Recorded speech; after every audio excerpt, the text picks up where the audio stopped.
Chances are, if you have a pulse, you enjoy music. Music is one of the strongest means of expression the human race has. And since recorded history, man has invented new ways to make and enjoy music. So, what do music and twin-stick shooters have in common? Well, nothing unless you're playing Beat Hazard Ultra. Beat Hazard allows you to use music from your library, or from the game's own soundtrack, to create the soundtrack for Spaceship Genocide. Everything from the movement of your enemies to the power of your weapons depends on the scherzo of slaughter that you pluck from your music library.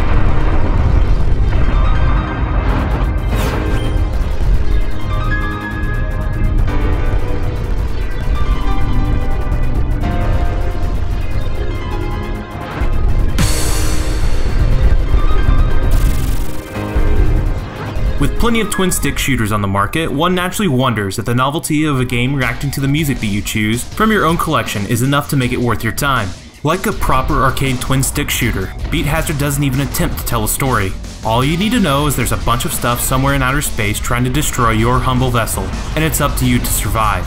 This is wise, as any attempt to tell a story would betray the game's arcade roots and simply stand as an inhibiting influence between you and twin-stick bliss. Gameplay comes in several flavors. Standard arcade, survival, boss rush, and chill out are all on the menu.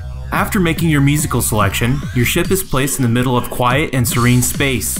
Things don't remain quiet for long, however. Ships and asteroids glide in and shuffle to the sound of your chosen track. Every beat sends them dancing around the screen, and hopefully into your laser beams. Power-ups and score multipliers are dropped by foes, and risking destruction to scoop them up is as rewarding here as it has ever been. The greater the dynamic range of your musical selection, the more difficult and interesting the game is. Having swarms of enemy ships on screen during a diminuendo is perilous, as the loudness of your music determines your weapon strength. Your lasers of doom become pea shooters of personal peril once the music quiets. Should a boss enter the fray during these quiet moments, you'd best hope your bobbing and weaving skills are on par with Muhammad Ali. In this way, choosing the music that sets the tone for the action is more than a gimmick. Beat Hazard has a few tricks up its sleeve to ensure that you will remain fixated with it. In addition to power-ups, enemies also drop money. Money can be used to purchase perks and upgrades for perks that have already been purchased. Every point you earn goes toward advancing your level. The perks include things like starting with additional power-ups at the beginning of a track, micro-missiles, an energy beam, and additional lives. Extra difficulties can also be unlocked to keep very skilled players engaged as well. It must be said, though, that as a result of the perks, the average player will struggle at the start.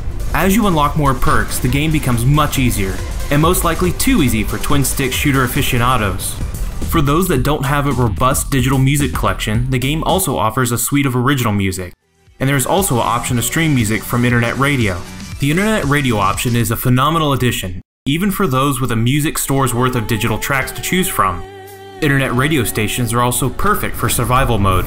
Beat Hazard's original soundtrack is largely composed of electronic music, though it does include a few rock tracks.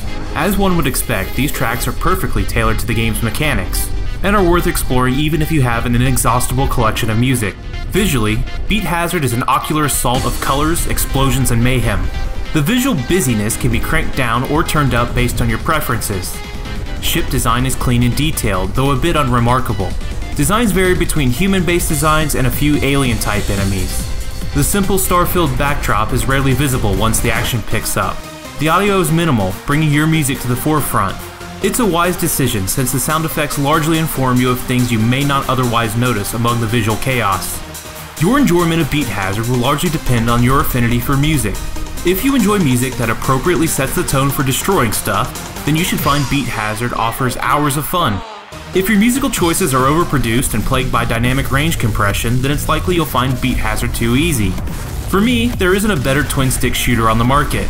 Trying to complete a cut-together 27-minute version of Pink Floyd's Shine On You Crazy Diamond, or Liquid Tension Experiment's When the Water Breaks, are challenges that will remain on my gaming bucket list for some time.